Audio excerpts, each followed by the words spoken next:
อ้าวสบายดีหมดสู่คู่สู่คนพี่น้องผู้เด้อที่ว่าได้มาประเทศเกาหลีใต้ว่าหากินแบบธรรมชาติบ่ได้เด้อพี่น้องเด้อมื้อนี้คำปั้นก็ไปซิกป่าแคมป์ฟังทะเลพี่น้องเออแต่ว่าห้ามฆ่าสัตว์ที่เพิ่นห่วงห้ามพี่น้องจะเป็นตัวฟ้านบ่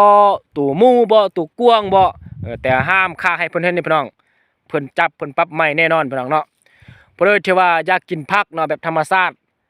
ถ้าอยากไปเก็บมากินพี่น้องต้องถามคนเกาหลีก่อนว่าผักตัวนี้มันเป็นกินหรือบ่หรือว่าบ่เป็นกินพี่น้องต้องถามก่อนพี่น้องอย่าไปเก็บกินโลโลเล่ๆเด้พี่น้องตายห่าเด้บ่ได้กลับบ้านเด้พี่น้องเพราะว่าผักก็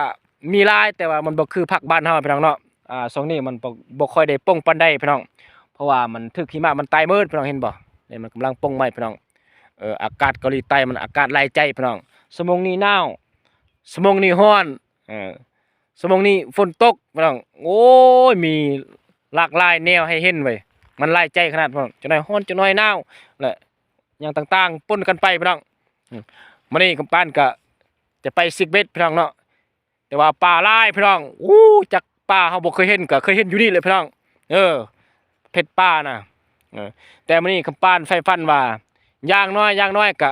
จะเอาปลาสลามจาก2-3ตัวมาลาบมาแลงพี่น้องลองเบิ่งว่าสิได้หรือบ่ได้พี่น้องแล้วแต่โชคชะตามื้อนี้ อ้าวพี่น้องจะไปซิกเบ็ดก่อนมื้อนี้หากินได้เด้อพี่น้องเด้อซิกปลาซิกได้เลยห้ามฆ่าสัตว์ที่เพิ่นห้ามห่วงห้ามพี่น้องเห็นหลายคนอยู่เนาะหลบๆซ่อนๆนิดนึงพี่น้องนี่อุ้ยสิมานบ่มื้อนี้น่ะแต่ว่าหากินธรรมชาติเนี่ยหาได้พี่น้องนี่ตกปลาตกได้พี่น้องตกเป็ดพี่น้องเป็ดน้ำนะพี่น้องซ้ำตัวเป็ดบ้านเฮาพี่น้องโต2-3 โลพี่น้องบักใหญ่ๆอยู่พุ่นมาเป็นฟุ้งเลยนี่ว้าสมบรรยากาศโคตรดีพี่น้องแต่ว่าช่วงนี้ก็อากาศซอฟพรีอยู่พี่น้องเนาะเพราะว่าเป็นช่วงที่ใบไม้กำลังปงดอกออกเนาะพี่น้องกำลังเขียวงามพี่น้องแล้วก็บรรยากาศซอฟพรีอยู่พี่น้องลมก็ฟัดว่อยๆมาตลอดพี่น้องนี่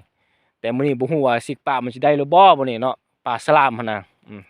แต่ว่าบ่เคยเห็นจักเทื่อปลาสลามก็จะมาซิกอยู่นี่เลยพี่น้องคันได้ก็จะถ่ายให้ทุกคนเบิ่งเด้อพี่น้องเด้อ เอาพี่น้องหากินธรรมชาติหากินได้เด้อพี่น้องเด้อต้องถามคนเกาหลีก่อนเนาะว่าประเภทผักบ่ประเภทหน่อบ่อหยังต่างๆเนาะที่เฮาบ่เคยเห็นบ่เคยกินก็อย่าไปประมาทเนาะบ้านเขาเนาะต้องไปถามเขาก่อนว่าตัวนี้เป็นกินหรือบ่เรื่องอันน่ะประเภทผักมันจะบ่คือเด้พี่น้องบ่คือบ้านเฮาเด้เอาฉะนั้นก็ผู้ใดได้มาก็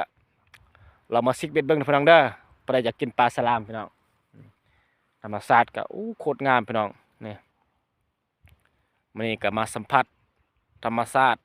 แคมป์ฟังทะเลมาซิกเบ็ดเบิ่งพี่น้องว่ามันจะได้หรือบ่ได้มื้อนี้แล้วแต่โชคชะตาวาสนาพี่น้อง เอาฝากกดติดตามพี่น้องเนาะเป็นกำลังใจให้แรงงานคนเกาหลีพี่น้องเด้อผู้ใดที่ว่าอยากมาก็ฮิบมาไว้พี่น้องฮิบมาไว้เด้อนี่ยังวางลายบนเฮ็ดเวียกนะยังวางลายพี่น้องมาเด้อพี่น้องมันจะไปติอันความทุกข์ความยากในพี่น้องอย่ามักสบายไล่พี่น้องมาหาเงินนำกันพี่นะนี่มาใช้ชีวิตอยู่พี่นะพี่น้องแต่ว่าบ้านเข้านี่บ่เห็นในคนเกาหลีจะมาสิกป่าส่วนใหญ่เห็นแต่คนลาวกับคนไทยพี่น้องคนเวียดนามฟิลิปปินส์บ่มาสิกคนเกาหลีก็เห็นแต่ว่าเห็นน้อยพี่น้องเนาะส่วนใหญ่เพิ่นก็บ่ค่อยได้ไปสิกเนาะส่วนใหญ่เห็นแต่คนบ้านเฮาแหละคนทางบ้านเฮาแหละมาสิกอยู่นี่นะแต่ว่าธรรมชาติโคตรดีพี่น้องมื้อนี้ก็ฝนตกพี่น้องหลายใจขนาดประเทศเกาหลีใต้นี่จังน้อยร้อนจังน้อยหนาวแล้วจังน้อยอิหยังต่างๆแล้วอ้าวพี่น้องจวดบ๊ายบายมาสุขสุขคนแห่งงานเกาหลีใต้พี่น้อง